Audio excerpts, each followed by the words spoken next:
ガスケットボルトを新しくします。60でいっぱいだったかな。でこいつ使って、ブッシュ外します。これねあると便利なここでニコって押しちゃう。でデメリットとしてこのスペースかな。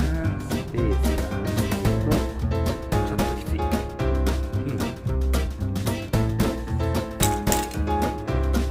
早速チェンジきました。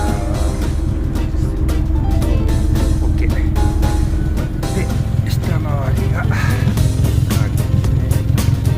これ指押して前後逆こうしてます。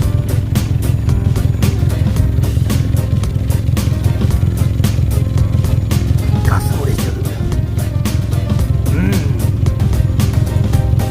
チェック。OK、 とりあえず排気漏れも OK ですね。やっぱりフランジに曲がってましたね。はい、